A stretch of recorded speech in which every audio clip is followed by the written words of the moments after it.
एक समय पहले एक पुराना घर था।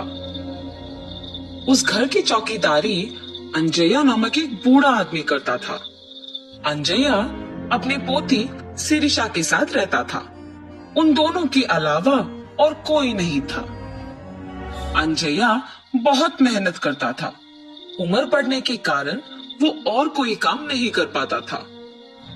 लेकिन उस गांव के लोग अंजया के चौकीदारी के बारे में अजीब तरह की बातें करते थे। अरे अंजया, घर पे बैठो ना, कम से कम 4 लोगों के बीच में तो रहोगे।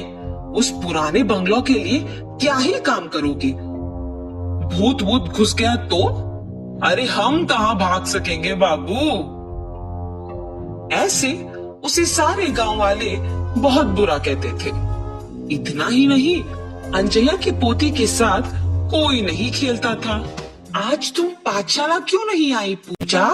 तुम्हारे बगल में बैठने के कारण मेरे माँ बाप मेरा पाठशाला ही बदल दे रहे हैं। हाँ, कम से कम साथ में खेलेंगे ना। बाप रे, माँ मार ही डालेगी मुझे।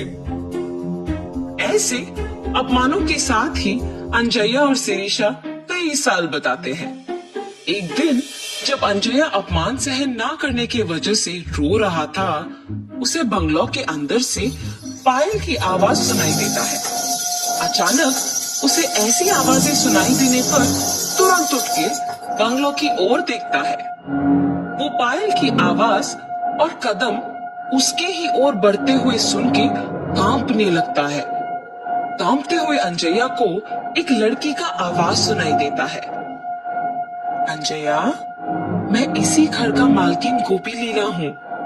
इतने साल मेरे घर की देखभाल करने के लिए धन्यवाद।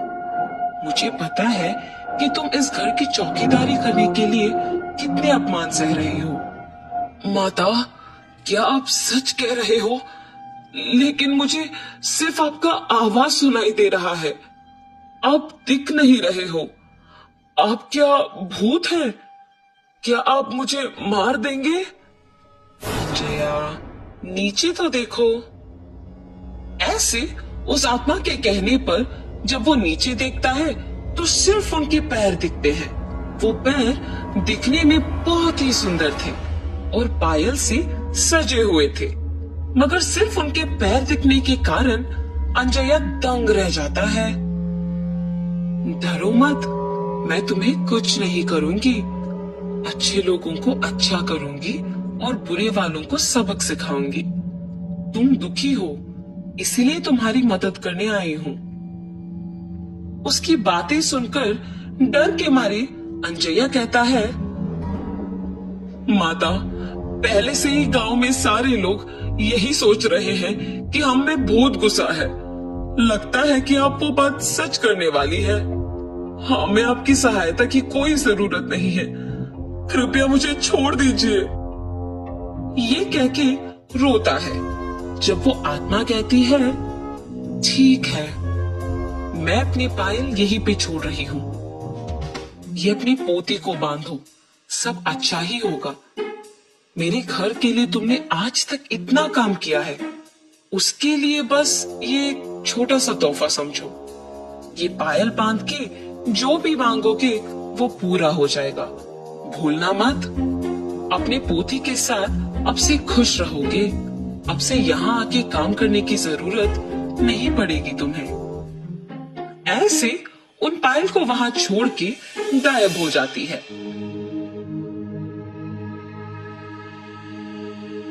अंजया उन्हें लेकर घर जाता है। घर पहुंच के अंजया सोच में पड़ जाता है कि पोती को कैसे समझाएगा ये बात। उतने में पोती घर पहुंचती है। दादाजी, क्या हुआ? आप दुखी क्यों दिख रहे हो? सिरिशा, मैं तुम्हें एक बात बताऊंगा, मगर तुम्हें डरना नहीं है, ठीक है? ऐसे सिरिशा को सब कुछ बताते हैं। दादाजी के हाथों से पायल लेके कहती है, हाय भगवान, कितने सुंदर पायल है। गोपी लीला जी बहुत अच्छे हैं। उन्हें भूत के नाम से मत पुकारो दादाजी। उन्होंने अगर इतना अच्छा तोहफा मुझे दिया तो ही सोचिए। ऐसे खुशी के साथ कहती है और अपने दादाजी से वो पायल बंधवाती है।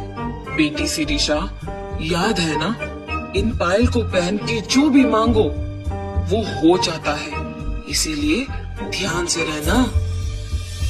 सब कुछ पता होने के बावजूद शिरीषा बिना कोई डर के साहस के साथ उन पायल को बांध के पूरा घर चलती रहती है।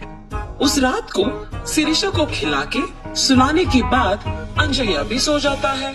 शिरीषा पायल के सहारे उड़ते हुए नीचे का सारा धरती पूरा सुंदर दिखते हुए, उसके ही साथ सारे पक्षी उड़ते हुए बादल के बीच में से हंसते हुए खेलते हुए दिखाई देता है। कितना सुंदर सा भावना है। ऐसे सोचती ही है कि उतने में उसे गोपी लीला उसके ही जैसे पायल बांध के घर में दौड़ना दिख जाता है। गोपी लीला अपने पायल को छू के कुछ सोचती है और आंख खोलते ही उसके सामने एक बड़ा सा हाथी होता है। उस पे बैठ के उसके साथ कुछ बच्चों को भी बिठा के सैर करती है। शिरीषा इस सब का यकीन नहीं कर पाती है। अचानक जाग उठती है। ये सब मेरा सपना था। हाँ माँ, सच मान के डर गई। शिरीषा की बातें सुन के अंजया भी उठता है और तब जान पाता है कि क्या हुआ। ये सच है बेटी, वो पायल वाकई ही शक्तिशाली है। हमारे जीवन को बदलने के लिए, इतने साल के हमारे काम के लिए कृतज्ञ होके गोपी लीला जी ने इसे तोहफा के रूप में हमें दिया। अभी तुम्हारे हाथों में है, तुम्हें जो मांगना है मांगो, लेकिन बुरा नाम मत लाना बस। अब सो जाओ बेटी, बहुत देर हो रहा है। अपने दादू के बताए बातों को ध्यान में रख के सो जाती है। अगले दिन पूरा गांव अकेले घूम के घर आती है। दादाजी, मेरा एक विचार है, क्यों ना हम इन पायल का उपयोग करके गांव के सारी मुश्किलों को दूर करें, तब हमारा गांव भी विकास पाएगा और उसी के साथ हमारा नाम भी। तब हम चारों में इज्जत से जी पाएंगे। ऐसे एक विचार के साथ शिरीषा उन पायल का उपयोग करना शुरू करती है। जैसे जैसे साल बीते वैसे वैसे वो उस गांव को एक शहर बना पाती है। एक समय में गांव का भला बुरा गोपी लीला ही देखती थी, मगर उनके चलने के बाद उन्हीं के दिए हुए पायल के सहारे शिरीषा उनकी आत्मा को शांति दिलाने के लिए उनकी सारी ख्वाहिशों को पूरा करती है।